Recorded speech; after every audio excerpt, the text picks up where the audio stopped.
Comenzamos nuestra hora santa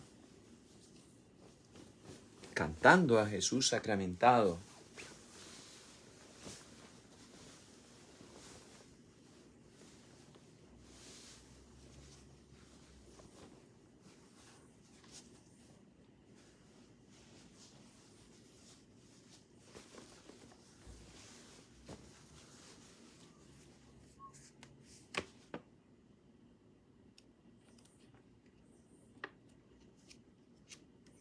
Canta, oh lengua, el glorioso misterio de fe y amor, pues su cuerpo tan precioso y su sangre el Redentor da en rescate generoso por el mundo pecador.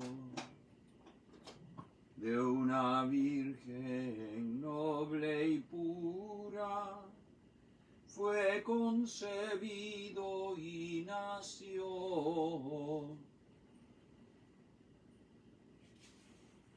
y su voz paz y ventura siempre a la tierra anunció. Su carrera pobre y dura con un prodigio cerró. Amén. Viva Jesús sacramentado, viva y de todos sea amado. Padre nuestro que estás en el cielo, santificado sea tu nombre. Venga a nosotros tu reino, hágase tu voluntad, en la tierra como en el cielo. Danos hoy nuestro pan de cada día. Perdona nuestras ofensas, como también nosotros perdonamos a los que nos ofenden. No nos dejes caer en la tentación y líbranos del mal. Amén. Dios te salve María, llena eres de gracia. El Señor es contigo. Bendita tú eres entre todas las mujeres, y bendito es el fruto de tu vientre, Jesús. Santa María, Madre de Dios, ruega por nosotros pecadores, ahora y en la hora de nuestra muerte. Amén. Gloria al Padre, y al Hijo, y al Espíritu Santo, como era en el principio, ahora y siempre, por los siglos de los siglos. Amén. Alabado sea el Santísimo Sacramento del altar. Sea por siempre bendito y alabado. Padre nuestro que estás en el cielo, santificado sea tu nombre. Venga a nosotros tu reino, hágase tu voluntad, en la tierra como en el cielo. Danos hoy nuestro pan de cada día. Perdona nuestras ofensas, como también nosotros perdonamos a los que nos ofenden. No nos dejes caer en la tentación y líbranos del mal. Amén. Dios te salve María, llena eres de gracia. El Señor es contigo. Bendita tú eres entre todas las mujeres, y bendito es el fruto de tu vientre, Jesús. Santa María, Madre de Dios, ruega por nosotros pecadores, ahora y en la hora de nuestra muerte. Amén. Gloria al Padre, y al Hijo, y al Espíritu Santo, como era en el principio, ahora y siempre, por los siglos de los siglos. Amén. Viva Jesús sacramentado, viva y de todos sea amado. Padre nuestro que estás en el cielo, santificado sea tu nombre. Venga a nosotros tu reino, hágase tu voluntad en la tierra como en el cielo. Danos hoy nuestro pan de cada día, perdona nuestras ofensas, como también nosotros perdonamos a los que nos ofenden. No nos dejes caer en la tentación, y líbranos del mal. Amén. Dios te salve María, llena eres de gracia, el Señor es contigo. Bendita tú eres entre todas las mujeres, y bendito es el fruto de tu vientre, Jesús. Santa María, Madre de Dios, ruega por nosotros pecadores, ahora y en la hora de nuestra muerte. Amén. Gloria al Padre, al Hijo y al Espíritu Santo, como era en el principio, ahora y siempre, por los siglos de los siglos. Amén. Alabado sea el Santísimo Sacramento del altar. Sea por siempre bendito y alabado.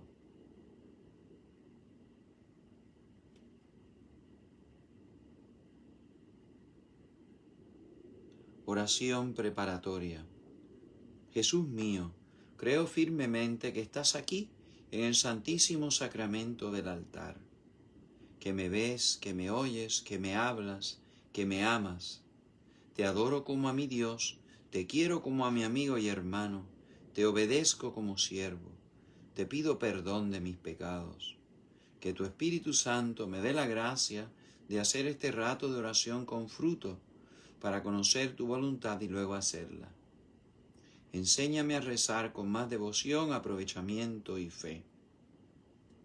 Madre mía Inmaculada,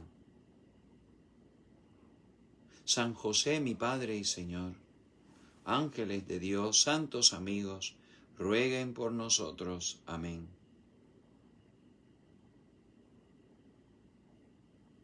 Oremos por todos los enfermos y los ancianos. Tú quisiste, Señor, que tu Hijo unigénito soportara nuestras debilidades para poner de manifiesto el valor de la enfermedad y la paciencia. Escucha ahora las plegarias que te dirigimos por nuestros hermanos, ancianos y enfermos. Te encomendamos al doctor Marino Blasini, a la hermana Sor María Liliana de las Paulinas en Santo Domingo,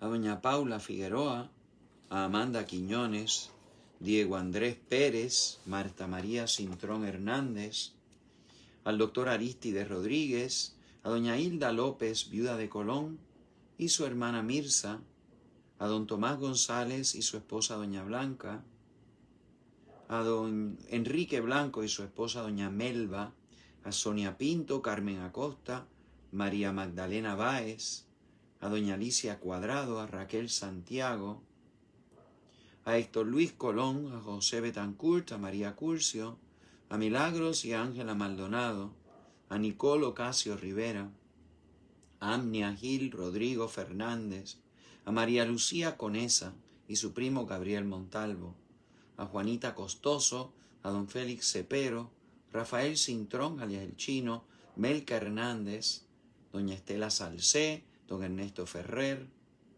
doña Tina y su esposo don Anselmo, a Agustín Rivera, a Ruth Yolanda y Connie Rivera, a don Juan Ramos y su esposa doña Casilda, Mari Carmen Caraballo, a doña Antonia Negrón y a Carmelo Rodríguez.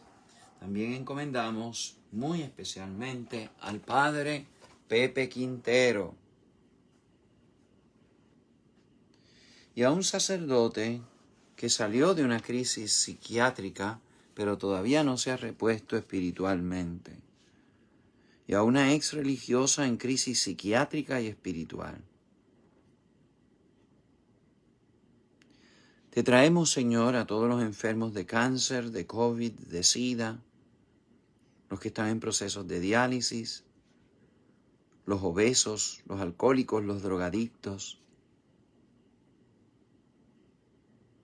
También te encomendamos a aquellos que están en depresión e incluso han pensado suicidarse, a los pacientes de Alzheimer, de Parkinson, de demencia senil,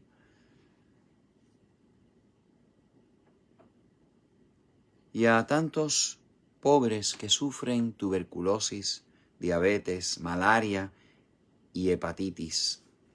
Concede a cuantos se hayan sometidos al dolor, la aflicción o la enfermedad, la gracia de sentirse elegidos entre aquellos que tu Hijo ha llamado dichosos y de saberse unidos a la pasión de Cristo para la redención del mundo. Te lo pedimos por Cristo nuestro Señor. Amén.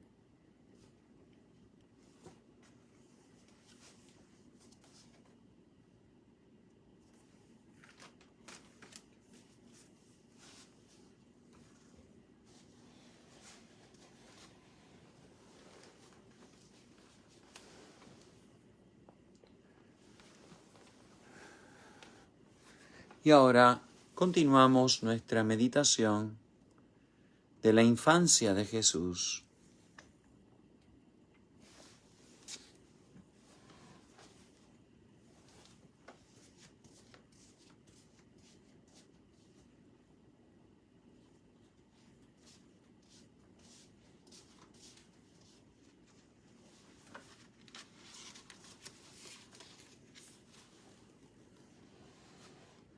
¿No es este el carpintero, el hijo de María? Marcos 6:3. ¿No es este el hijo del carpintero? Mateo 13:55.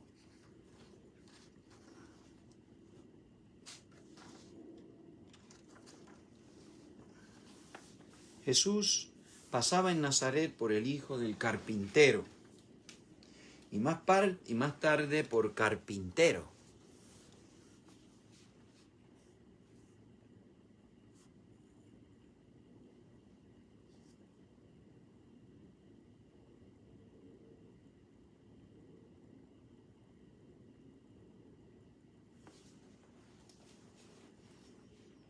San Justino comenta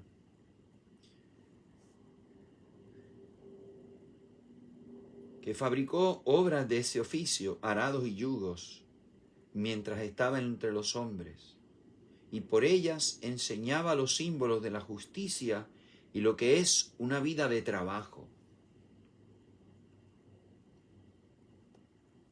Fabricaba arados y yugos, instrumentos de labranza, no de guerra, y simbolizaba en su trabajo obras de justicia.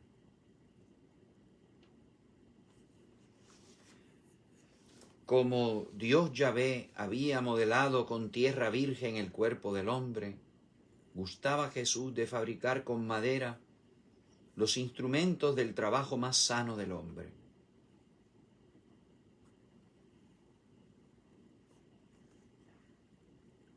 Todos tres eran pobres. José, el padre de familia, y luego el hijo, debían ganar el sustento con el sudor de su frente.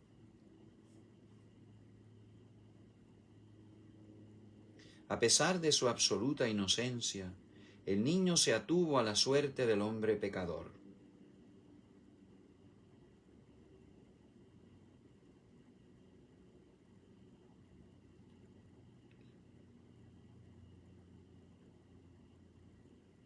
Maldito sea el suelo por tu causa. Con fatiga te alimentarás de él todos los días de tu vida. Espinos y abrojos te germinará y comerás la hierba del campo. Con el sudor de tu rostro comerás pan, hasta que tornes al suelo, pues de él fuiste formado. Génesis 3:19. Nunca aplastó el trabajo ni a José ni al niño. Padre e hijo eran dueños de él. Y la pobreza jamás borró de su memoria al Creador.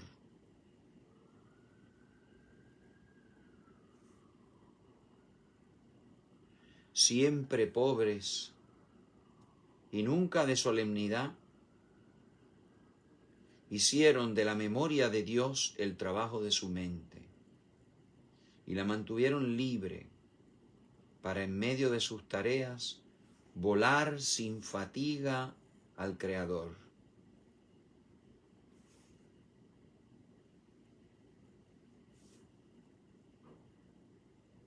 Conocían la tarea asidua, no el trabajo que abruma,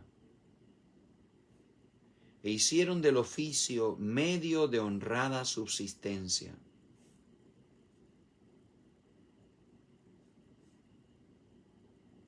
Ocupaban las manos en el servicio del hacedor, a imagen y semejanza del Verbo y de la sabiduría, manos de Dios. Asiduos en su oficio e igualmente asiduos en la ofrenda de sí a Él.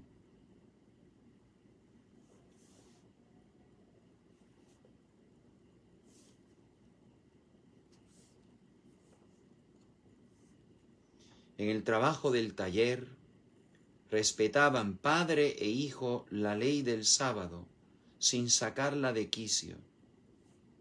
Adelantándose a sus futuras enseñanzas, Jesús otorgaba vida a cuantos como Abraham creían en él. Los justos, los discípulos del Señor, podían lícitamente arrancar espigas para comerlas cuando estaban hambrientos en día de sábado, porque no hay precepto positivo que prohíba espigar en caso de necesidad. ¿Son acaso los hombres para las espigas o no al revés? ¿O son los hijos de Abraham para la ley, no la ley para los hijos de Abraham?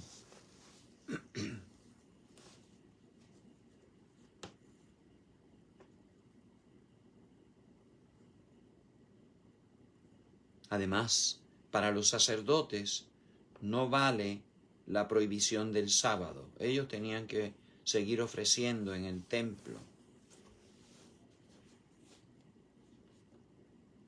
David y todos los santos en general son ante Dios sacerdotes calificados.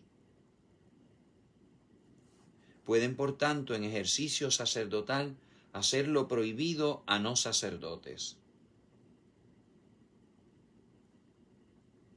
La justicia y la santidad hacían del carpintero José y de su hijo sacerdotes calificados.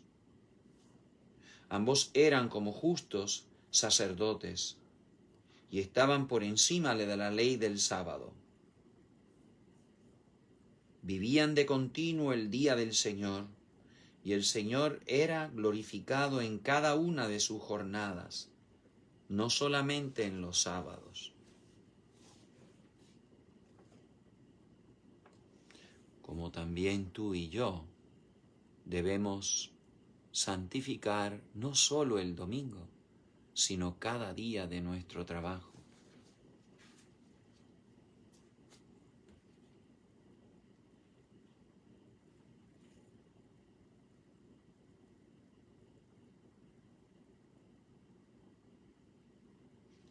Los sacerdotes en el templo profanaban el sábado sin ser reos de culpa.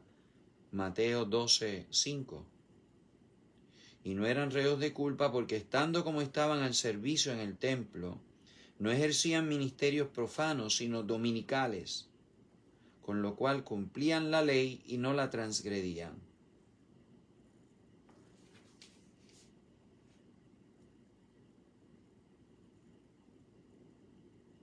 Más vale que nosotros con nuestro trabajo también sirvamos al Señor.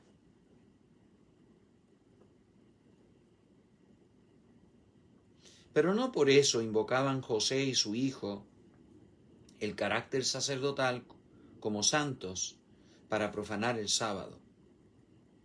Hacían más bien de la semana sábado con letra mayúscula. Trabajaban a lo largo de la semana con santidad y justicia. Vivían en perpetua fiesta para Dios.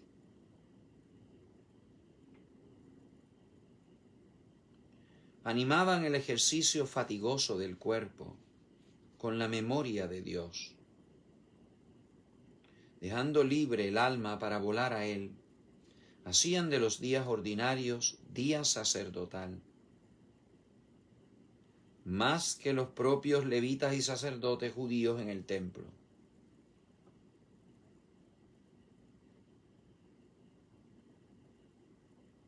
Perpetuaban la propia consagración al Creador, de suerte que ningún ejercicio, por humilde que fuese, excediera el campo de las complacencias de Dios.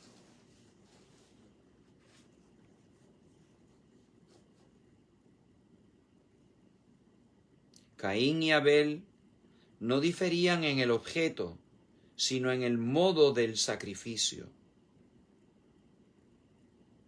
No diferían los demás nazarenos de José y Jesús en el objeto, sino en el modo de su trabajo. No trabajaban José y Jesús más ni menos que los demás. Trabajaban a impulsos del Espíritu con perfecta unidad entre el hombre exterior e interior. No iba por un lado lo exterior y por otro lo interno. Y la unidad a que reducían su ejercicio de cuerpo y alma se reflejaba en el semblante sosegado, espejo del alma.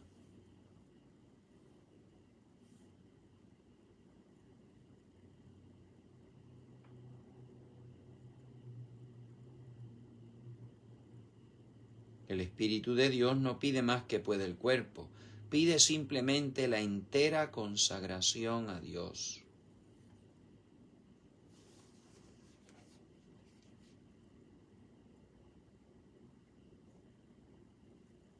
Quizás los ebanistas de Jerusalén o de Cafarnaúm eran mejores que los carpinteros, el padre y el hijo de Nazaret. Los carpinteros de Jerusalén trabajaban con mejor material y mejores instrumentos.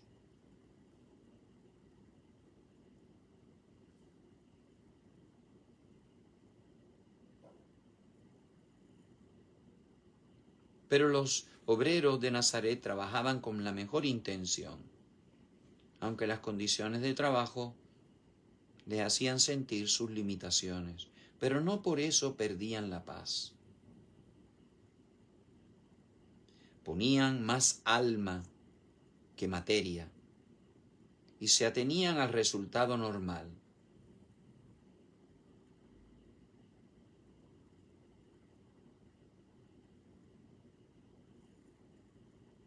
Eran carpinteros de aldea y no podían competir con los de la gran ciudad.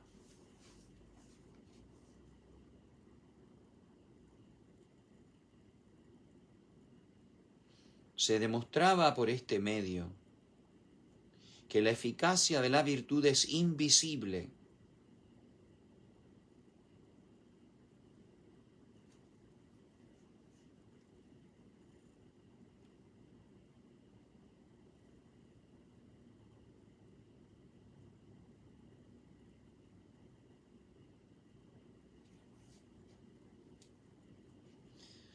Nuestros evangelistas, sean Marcos, sean Mateo o sean San Lucas, los evangelistas de la infancia de Jesús eran devotos, pero no eran ingenuos.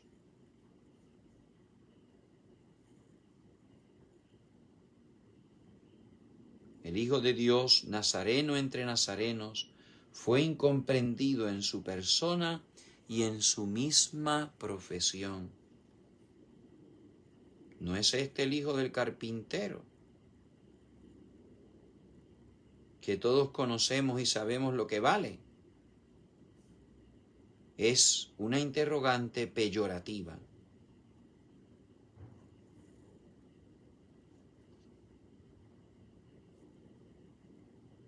A uno se le dice conocido porque se le conocen sus faltas.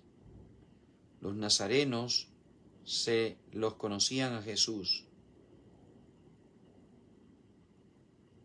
¿Y cuáles eran las faltas de Jesús como carpintero? Jesús, como San José, eran buenos carpinteros. Otra cosa no sabían. Como el buen médico, si bueno, no sabe otra cosa.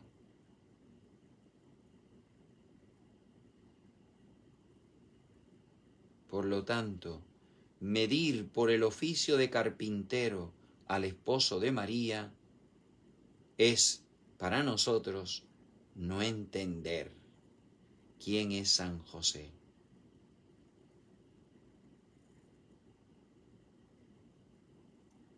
Caracterizar por el oficio de carpintero a Jesús será muy propio de Nazaret, pero no responde a lo que saben los ángeles.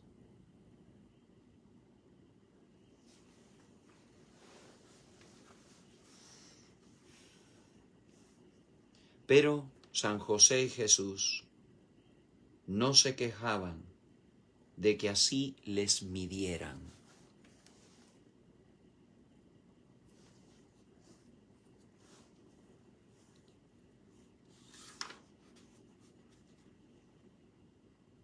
¿No es este el hijo del carpintero?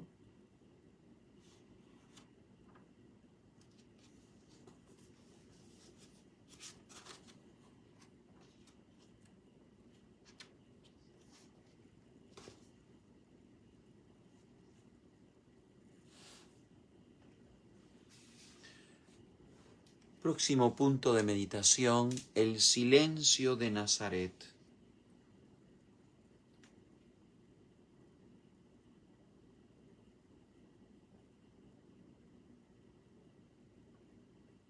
El silencio que guardó Dios durante tiempos eternos y que San Pablo dio a conocer y que la predicación de Cristo también dio a conocer, responde al modo de procesión del Verbo.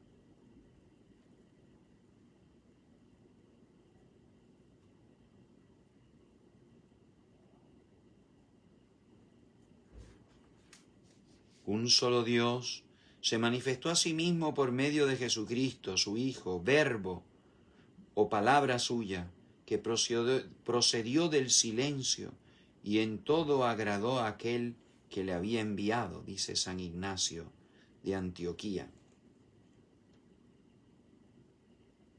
En el silencio eterno de Dios está el Padre anterior al Verbo, y procedente de él como palabra emanada del callado régimen de Dios, el Hijo.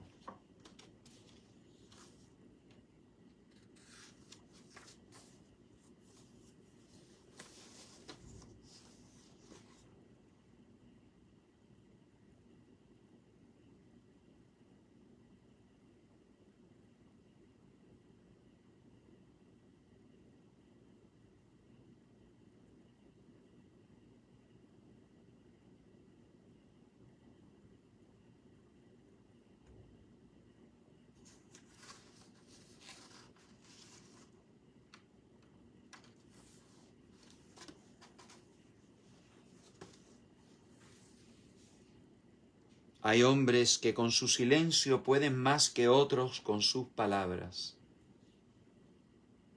¿No será así el caso de Dios y el Hijo de Dios? Venido este Hijo de silencio superior, vuelve espontáneamente a ese silencio, y es obvio que abandonado a su natural, busque el silencio.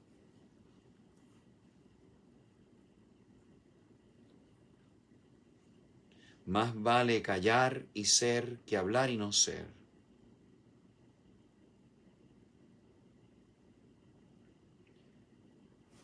Bien está el enseñar, con la condición de que quien enseñe haga.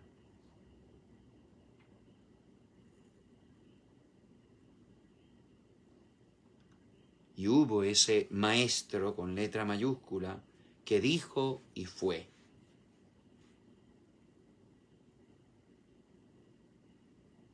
Pero también lo que en silencio hizo son cosas dignas de su Padre. El que de verdad posee la palabra de Jesús puede también escuchar su silencio a fin de ser perfecto.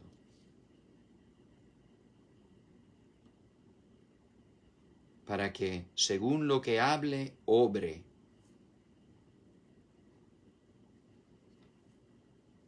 Y por lo que calle, sea conocido.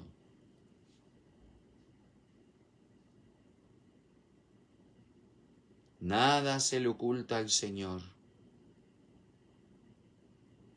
sino que aún nuestros secretos íntimos están cerca de Él. Hagamos pues todas las cosas con la fe de que Él mora en nosotros, a fin de ser nosotros templos suyos y Él en nosotros Dios nuestro.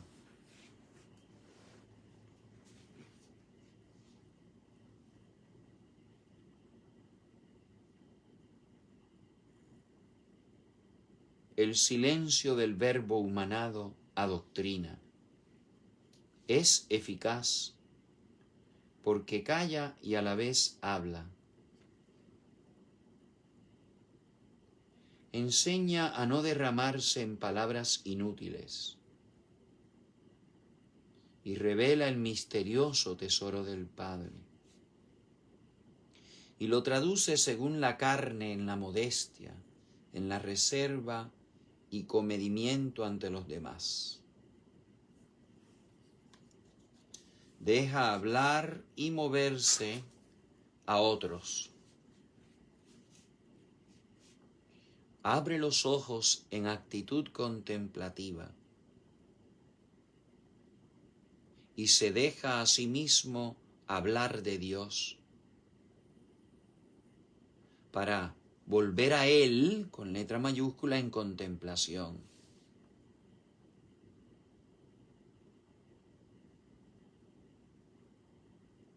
Verbo humanamente hablado y contemplativo, se sirve de la humanidad santísima para mirar a Dios y gastar en ello su vida, sin ser en extremo taciturno. Ya de niño tenía Jesús inclinación a oír y mirar, oír en familia como hijo sumiso a sus padres, oír también fuera de casa el lenguaje de la creación racional e irracional.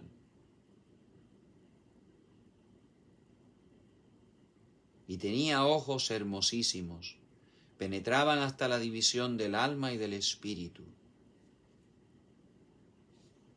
Gustábale oír y callar, y a las preguntas de otros respondía brevemente.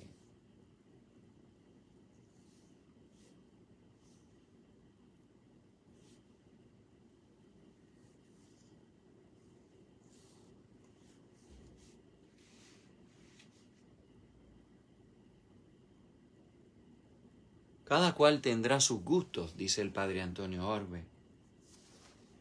Pues uno de mis gustos sería recoger las preguntas que espontáneamente haría Jesús a sus amigos. Sus iniciativas, lo mismo en palabras que en acciones.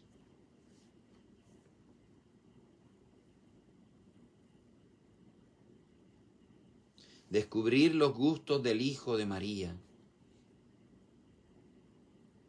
Pues los amigos de Jesús en Nazaret tendrían los suyos. ¿Cuáles eran los de él? En una aldea reducida como Nazaret serían bastante limitados.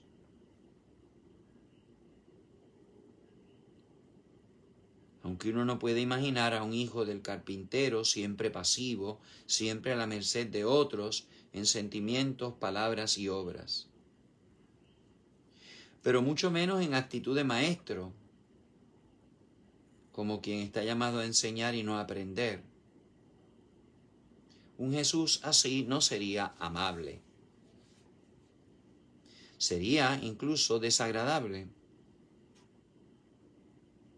Su silencio debía ser tan natural y amable como en otros la locuacidad.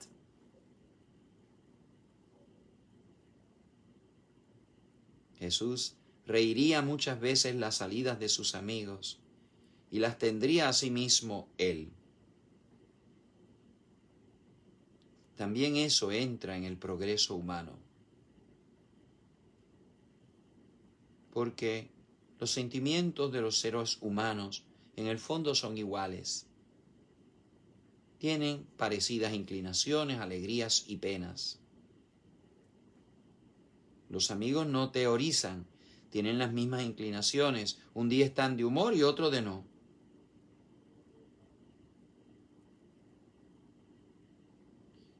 Pero por muy normal que fuera el hijo del carpintero, no respondía igual a todos. Tendría sus predilecciones. En el cielo conoceremos a los amigos de adolescencia de Jesús.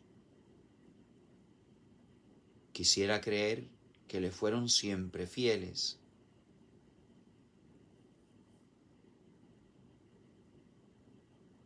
y que amigos de niños también le siguieron de mayores.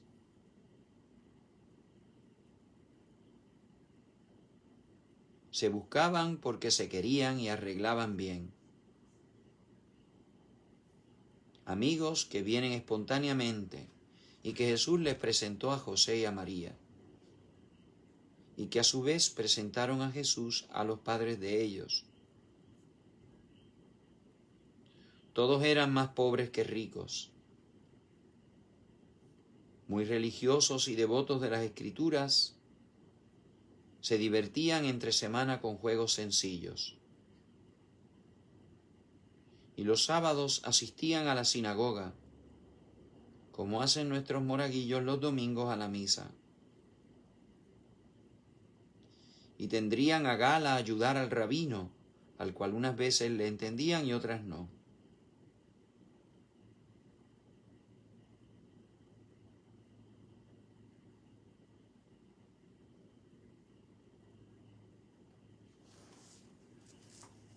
Jesús iría a la fuente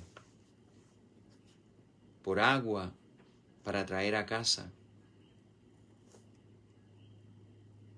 y haría recados a su Santa Madre con la naturalidad de un hijo de familia pobre.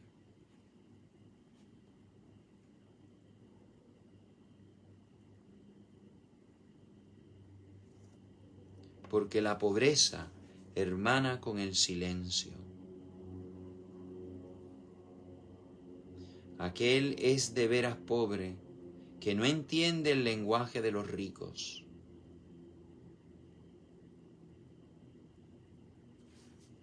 Jesús entendía el soberano lenguaje del Espíritu, con letra mayúscula.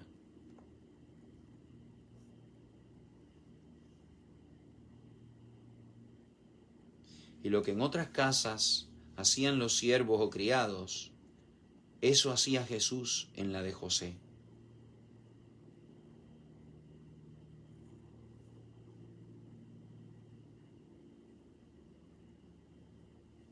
La pobreza hermana se lleva muy bien con el silencio,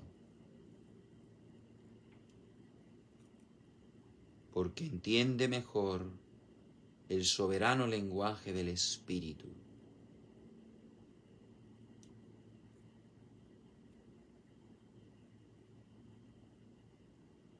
Qué encanto sería oír de sus labios los recados que le mandaba hacer su Santa Madre, ya que los pobres no tienen otros mensajeros. Jesús iba de una parte a otra de Nazaret, conocido de todos, desconocido de todos.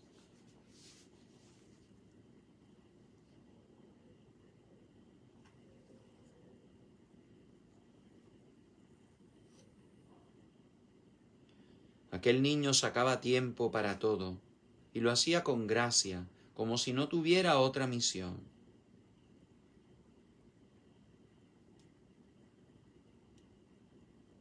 En todo ello se escondía su misterio.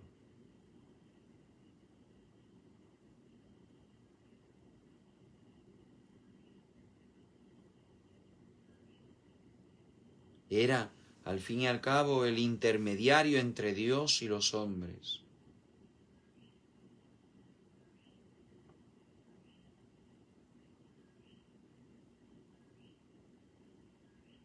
Verbo del Padre, era hablado, no hablaba. Recibía el mensaje de Dios, no le daba por cuenta propia.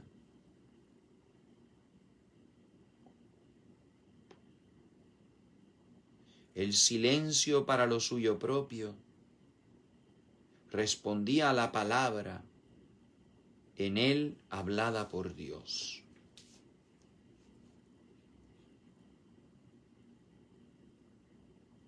Como logos, verbo, palabra eterna del Padre, era hablado, no hablaba. Recibía el mensaje de Dios Padre, no le daba por cuenta propia. Hacía silencio para lo suyo propio.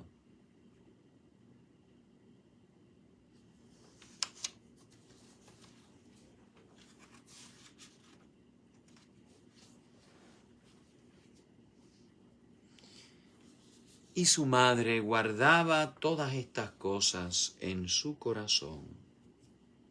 Lucas 2:51.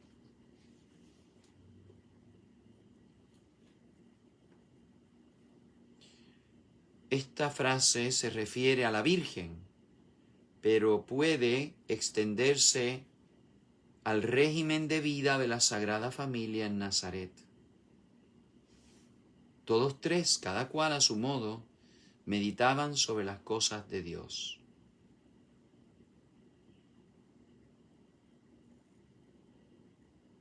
El niño solicitado por las cosas del Padre. San José, testigo de la actitud desconcertante del niño, atraído también él a la reflexión, y la Virgen Santísima. Pero este niño se movía en atmósfera superior. José y María sentíanse atraídos al misterio del Hijo.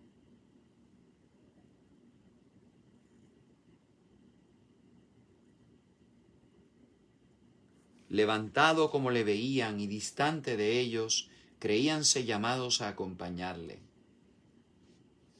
Querían seguirle de cerca y entonar su vida nazarena según la vida de él, con letra mayúscula.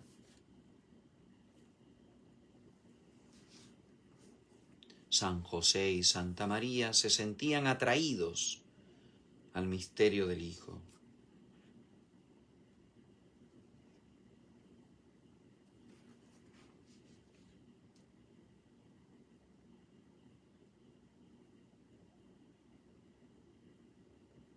El silencio de Nazaret les invitaba a ello. El niño era mucho Dios para entretenerse en las cosas pequeñas de una aldea, y la Virgen demasiado reina, y otro tanto San José. Todos tres sintonizaban y consumían sus mejores sentimientos en el trato con Dios. En Nazaret habría muchas Martas activas, pero ninguna en la Sagrada Familia. Jesús ocupado en las cosas de su Padre, la Virgen y San José ocupados en las cosas de Jesús. Todos sin cansarse, protegidos por el silencio en letra mayúscula.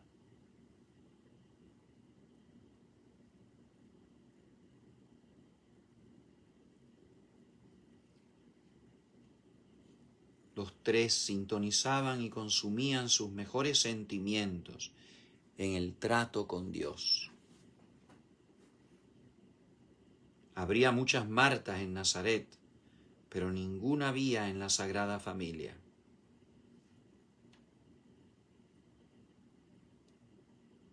Jesús estaba en las cosas de su Padre, la Virgen y San José en las cosas de Jesús. Y todos, sin cansarse, protegidos por el silencio.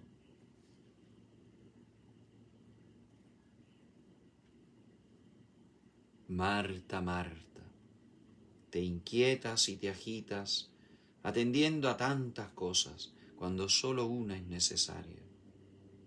Con razón María escogió para sí la mejor parte, la cual no se la quitarán.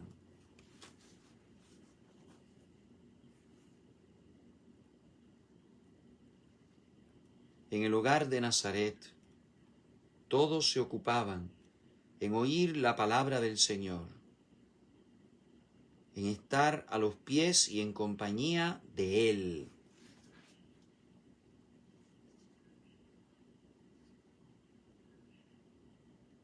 Las palabras que salían de la boca del niño alimentaban dulcísimamente su paladar.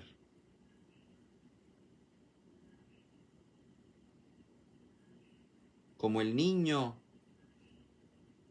se alimentaba en lo divino del Padre, así también María y José, en régimen del Espíritu Santo, se alimentaban de Jesús. Las expresiones todas del niño salían de su boca infantil ungidas de Dios y se le pegaban a sus corazones.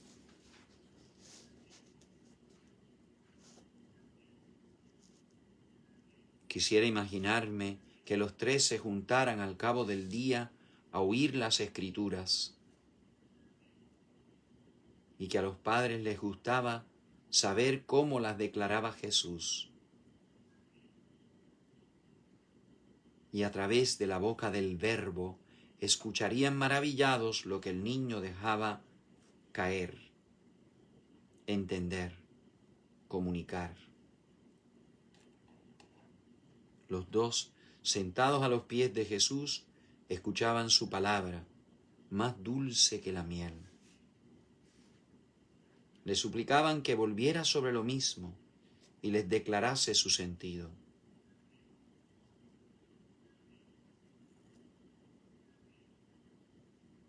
Y en esa experiencia evocaban el milagro de maná en el desierto, del maná. No se cansaban de escucharle. Y las maravillas que descubría él en las Escrituras les parecen siempre nuevas. No así las lecciones de la sinagoga.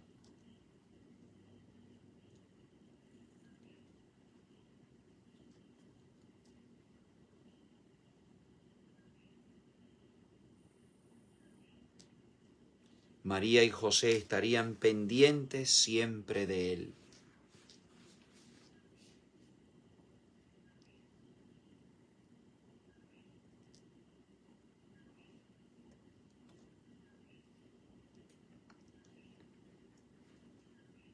Pero Jesús todavía no había llegado a la edad de ser maestro con letra mayúscula.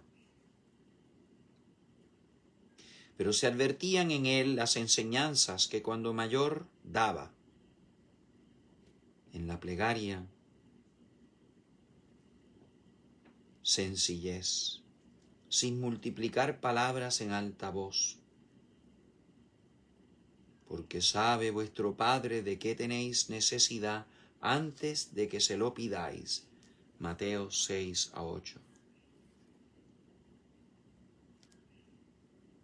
Y su plegaria no era el elogio propio, sino un acto de humilde acatamiento.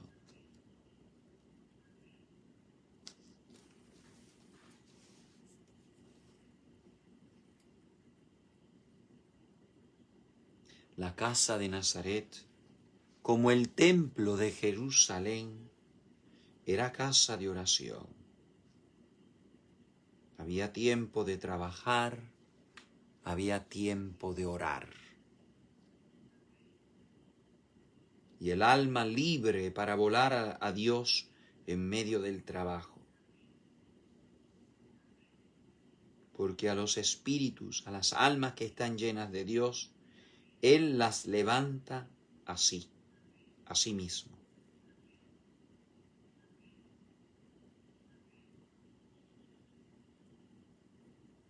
También Jesús, más tarde, se retiraría al monte a orar, llevando a cabo, yendo en aldea de silencio a mayor silencio.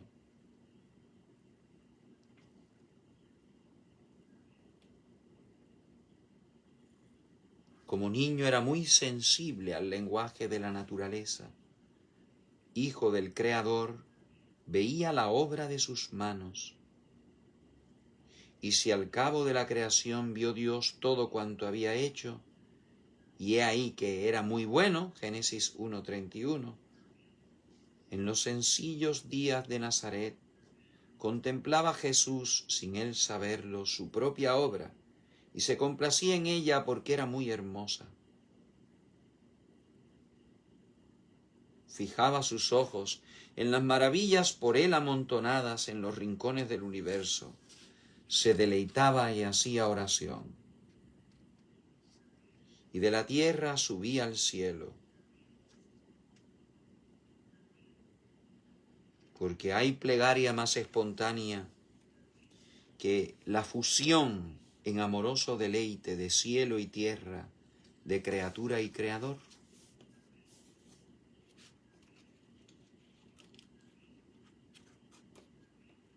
Sin esfuerzo, como la sonrisa de un niño, eran los tres hijos de la luz y como tales velaban. Ustedes, hermanos, no están en tinieblas para que el día del Señor les sorprenda. Todos ustedes son hijos de la luz e hijos del día. No somos de la noche ni de las tinieblas. Así que no durmamos como los demás, sino velemos y seamos sobrios. Primera de Tesalonicenses 5, del 4 al 6.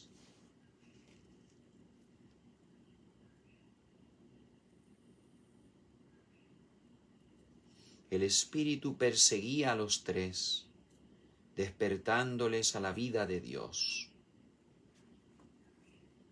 Igual cuando dormían que cuando velaban, cuando hacían vida de piedad o vida de trabajo. Dichosos ellos que así habían connaturalizado lo divino, anticipando las delicias del mismo cielo aquí en la tierra.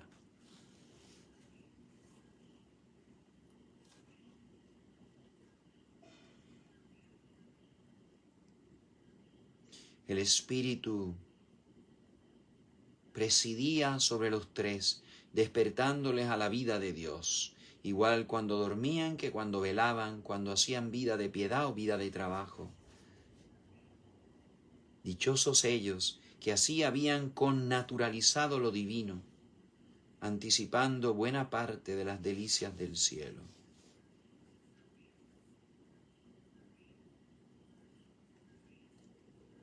Podríamos robar el secreto de tanta beatitud a los tres de Nazaret. Ese secreto que descansaba en la vida de oración, en la comunión espontánea con Dios.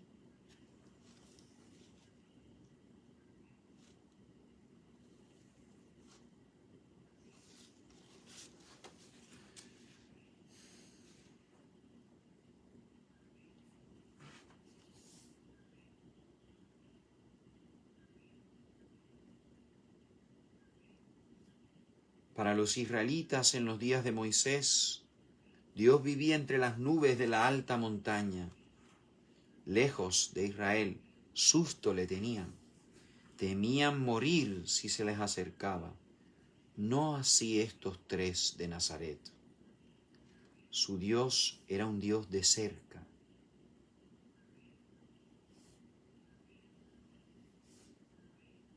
Dichosos los que tan cerca viven de Dios. Su trato les hace humanamente felices.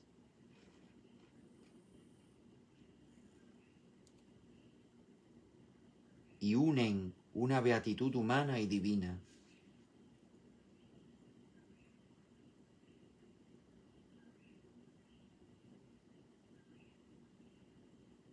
¿Habrá cosa más hermosa que amar a un niño sobre todas las cosas con la bendición de Dios Yahvé? Y traer a Yahvé de las alturas del Sinaí al ángulo de un taller, gozando de su continua asistencia.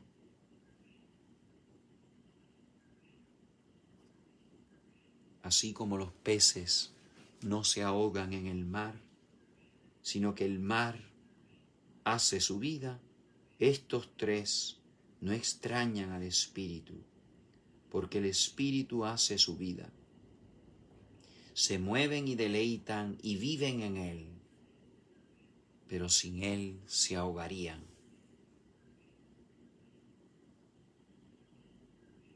Externamente eran pobres,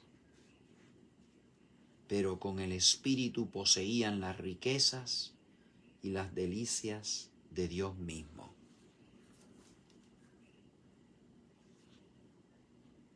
Los peces no se ahogan en el mar. El mar hace su vida. Así también San José, la Virgen y Jesús no extrañaban al Espíritu. El Espíritu hacía sus vidas.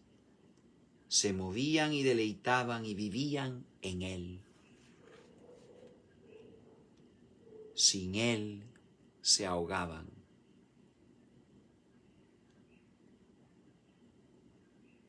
Externamente pobres, con el Espíritu poseían las riquezas y delicias de Dios.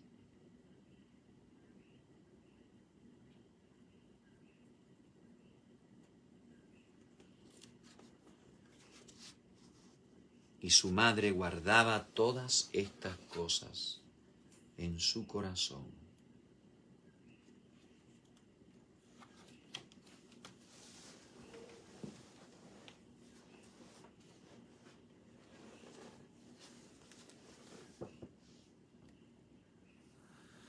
Te damos las gracias, Señor, por todas las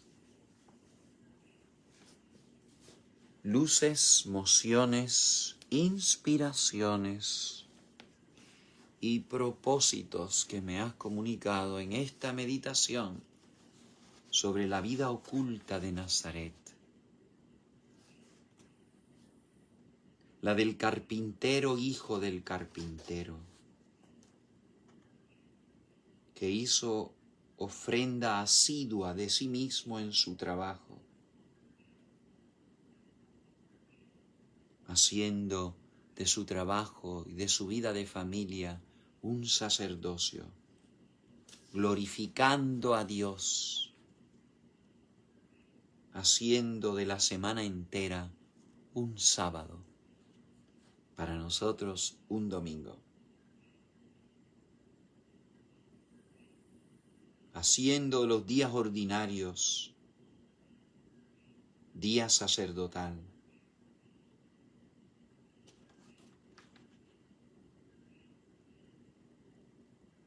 consagrando todo lo que eran y que hacían a Dios.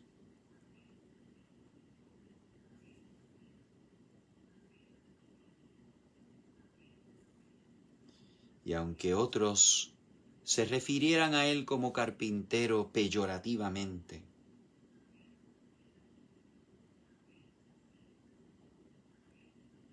eran buenos carpinteros, porque otra cosa no sabían.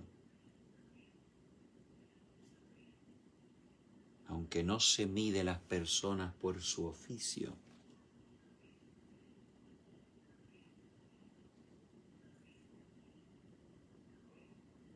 vivían en ese silencio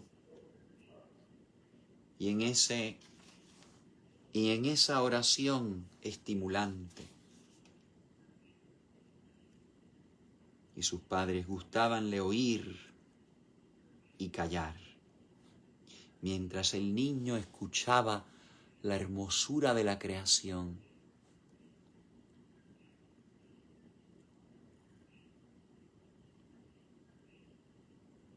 Y su pobreza hermanaba con el silencio.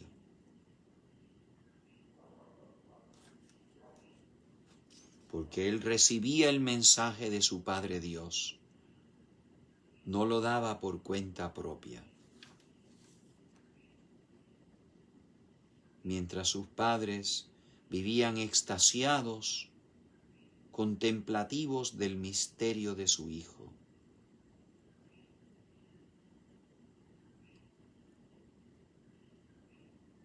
Ese joven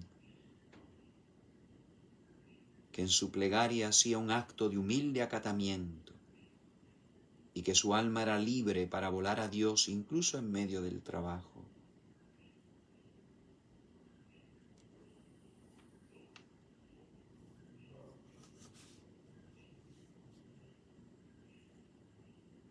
Porque habían anticipado el cielo en esa convivencia de Nazaret, donde habían connaturalizado lo divino.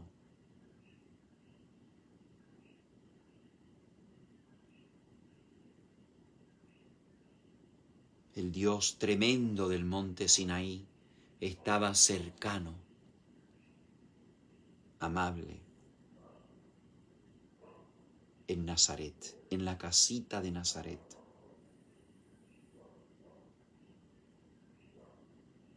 Y si los peces no se ahogan en el mar, vivían estos tres sumergidos en el misterio del Espíritu de Dios. Y con ese espíritu poseían las riquezas y las delicias de Dios. Que también nosotros, Señor, vivamos, amigos del silencio. Te pedimos ese silencio para los sacerdotes que vamos a entrar en retiro esta próxima semana. Este recogimiento en tu presencia para escucharte mejor a ti. Para ser menos activistas, menos Martas y más Marías.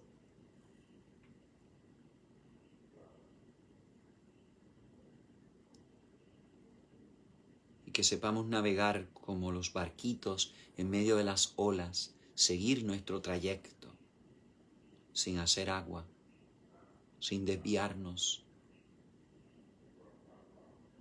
sin hundirnos.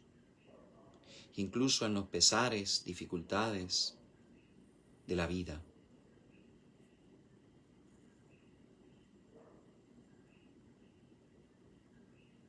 Hagamos propósito de más silencio, más vivir y trabajar en presencia de Dios,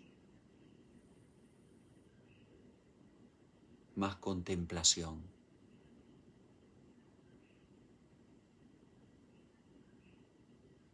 más escucha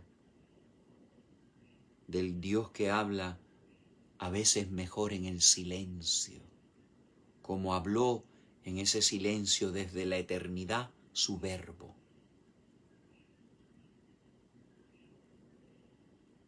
Señor, en el mundo de los ruidos, que aprendamos esta lección de la casita de Nazaret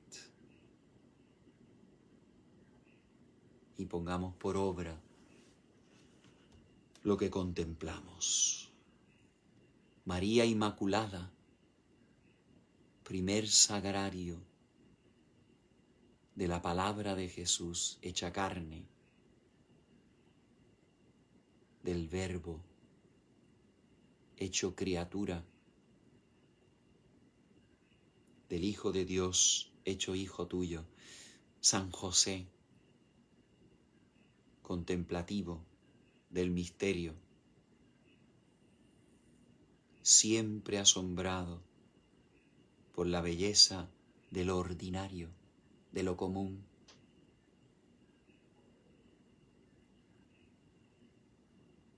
Santos y santas de Dios,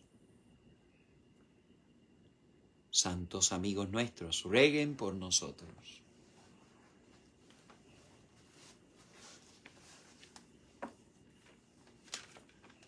Al augusto sacramento, veneremos con piedad que el Antiguo Testamento a este rito de lugar, y la fe nos dé el aumento que al sentido ha de ayudar. A Dios Padre y a Dios Hijo, alabemos con ardor. Alabanza a Dios bendito, le rindamos con honor. Y al Espíritu Divino ensalcemos con lo. Amén.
Unamos al amor de los amores.